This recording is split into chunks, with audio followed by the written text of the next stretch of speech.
So Okay. you've just come from roughly where? From the east. We were in the Eastern Front, in the Donbass region. What was that like? I have one word to describe, and it's just hell. Yeah, hell. And why?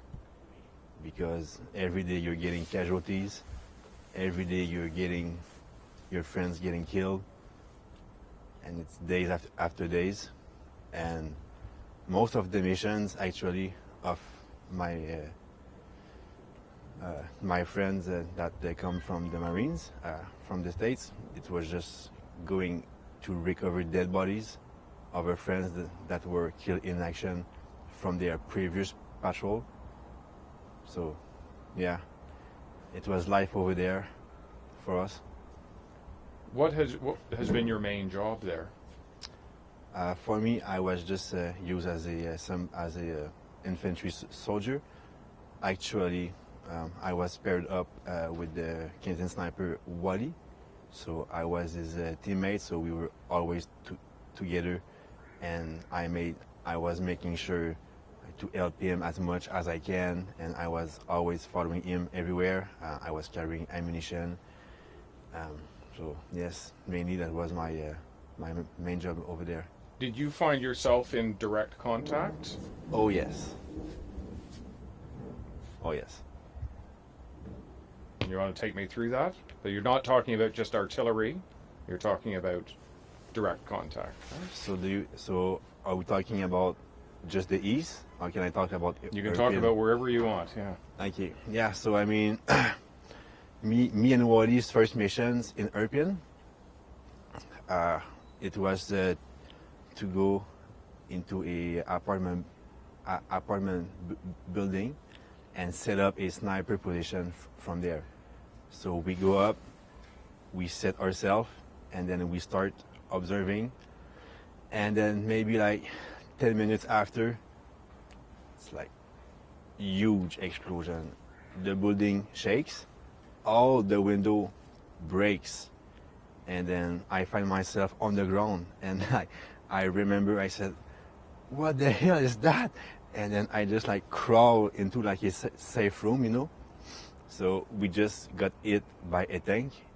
He shelled the building just above us, like he missed us by like 3 meters. And then me and Wally, we meet in the room, and then after that, we started to get small arm fire to us. And then we got out of the building, and then after that, huge firefight. That was my first firefight. We had the Russians, they were like 50 meters from us. Bullets flying everywhere. We could not do anything, and they actually tried to surround us, right? And at that point, we had one casualty. One of our friends got shot at the shoulder by a Russian sniper. So in his right hand, he was carrying his pistol, and then he was like covering his wound like that, bleeding everywhere, and he kept running and stuff. And then bullets flying everywhere. And then one of our Ukrainian friends said, "All right, like we have to get the hell out of it, because we were not controlling the situation. We were the one that got into fire." So anyway, like it was like total chaos, right? And then he shot. That guy saved our life. He shot RPG to the Russians, and it gives us enough time to just run for your life, right? And then I remember I was running, and then huge explosion just at my right. I think it was like mortar fire or something. Bullet just flying. And then we had came with vans, you know, like vans. So everyone get in the vans as soon as possible. So it was in the van. It was the guy that was shot, and then after that my friend Wally, and then after that me. But like we all had our kit on us, right? So for me, my right hand was holding the head panel of the the passenger seat, and I was holding the other head panel, right? But we were too much in the van, so I couldn't close the door. So my back was outside the van, and I was holding like that. And that guy was driving like 100 kilometers in like a really residential street, right? And and then if I had left, I would just fall and just like fall on the ground. And then I had like the passenger guy was still shooting at them when we left. So and then we just it's a miracle, like we just made it out of there. But I mean, yeah, and that was our first patrol, our first mission. And then from there it just got worse. Yeah, that's what I would say. How long ago were you in the East, in Donbass? I would say about maybe 10 days ago. We did approximately 1 week there, because at first we were fighting in Irpin. Then after that, with our group, we freed the city from the Russian.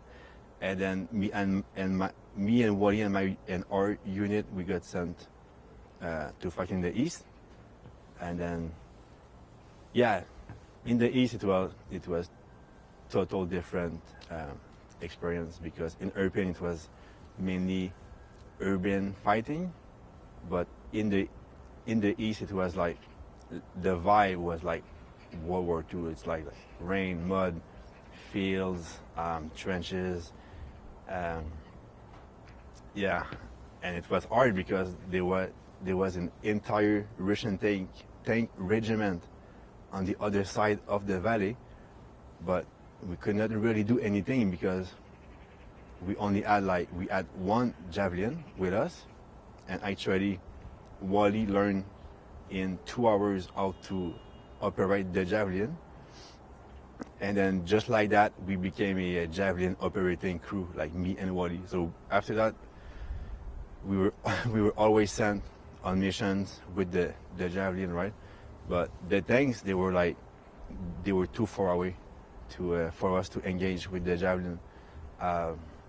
So every time we would go out, they would just shoot at us. And then there was one morning. That one morning, me and Wally, we left. The mission was to go on a one-day mission, right? Like in the little forest, to observe. If tanks approach, we engage them with the javelin.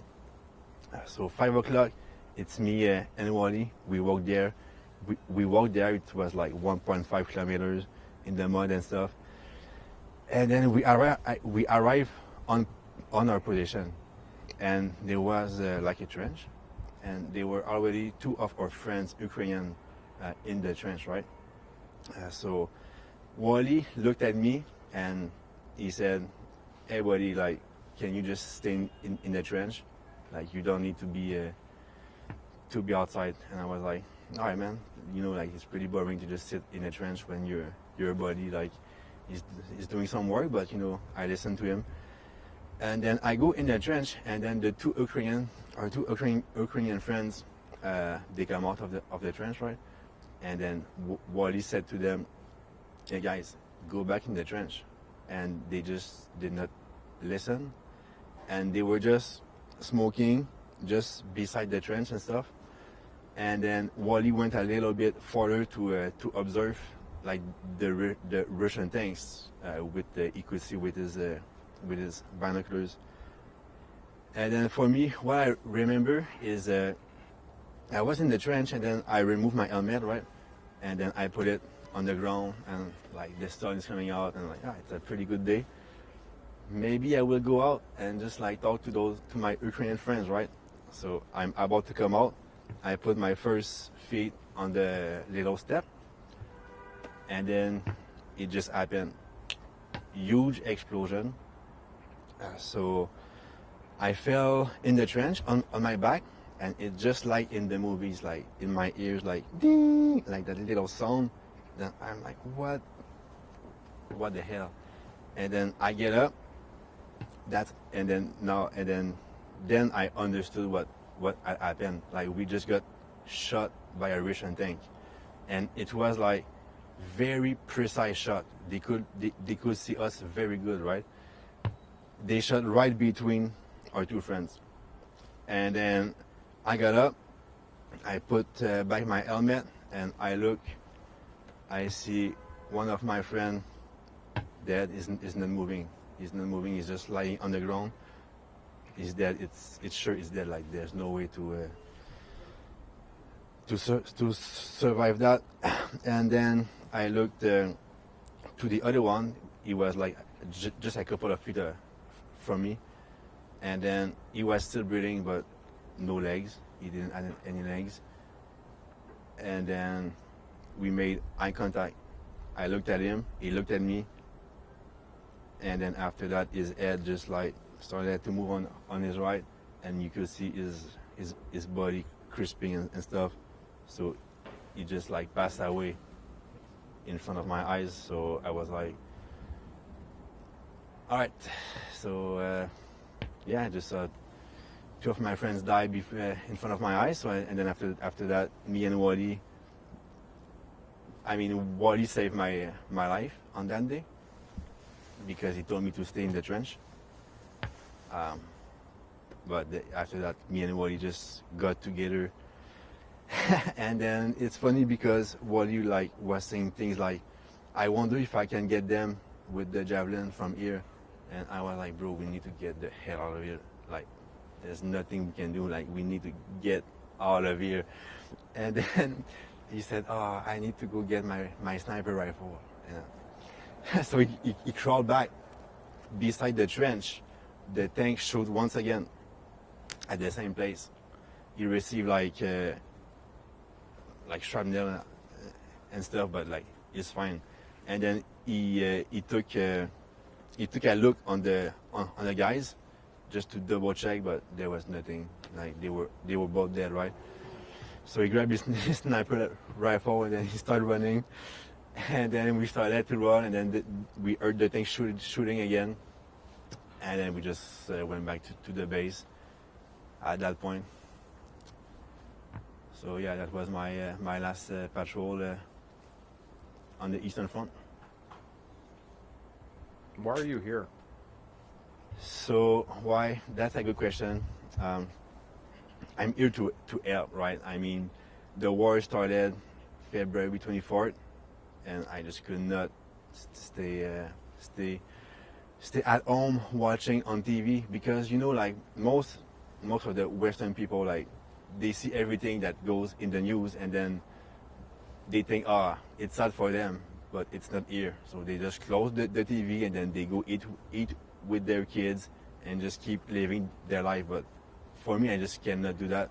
And then on February 28th, when the president, the Ukrainian president, made a public call for foreign fighters to come help him, I saw the call. It was Monday at 8 o'clock in the morning, and then I was in the plane on Monday at 1800 in the evening.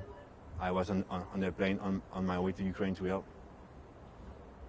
What do you think about the Ukrainians now that you've been fighting alongside them? So they are total heroes. Like there is no words to describe their courage. They are very good fighters, and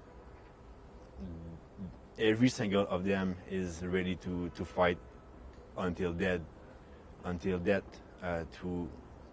to save their country. So for us, we are lucky. We can always go back home and like try to live a normal life. But for them, no. Like they can, like their home is the one at war, so that they don't have any choice to keep fighting, no matter what happens. Speaking of back home, what do you say to your family? Votre famille. I'm saying I am sorry for like all the stress that I am giving you, but I think I have a job to do here. I want to do my part. I want to help those guys. So Yeah, and I hope they understand. Just one thing, it struck me because you wear the Canadian flag very proudly. Oui, Do you think Canada should be doing more? of course. Yes, sir. We are talking here about a country that has been invaded totally by an other country, right? And we are talking about civilians dying every day. In Mariupol, they had 10,000 civilians dying.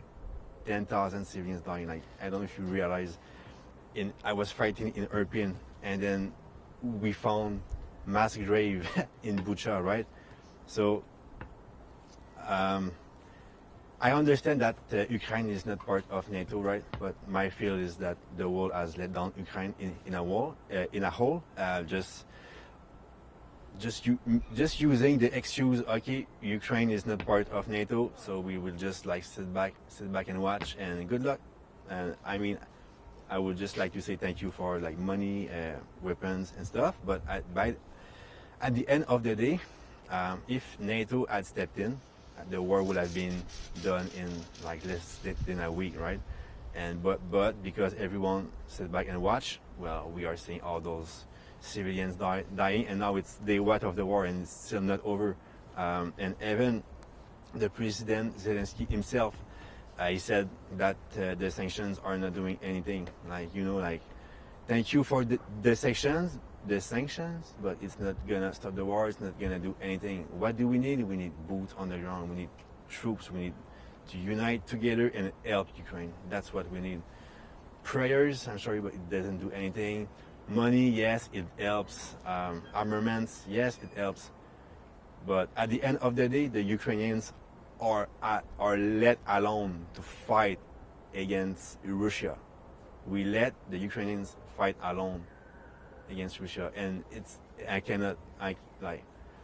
I don't have any words for this. I'm just so. That's why I had to come here to help them, because I feel that the world had let down the Ukrainians.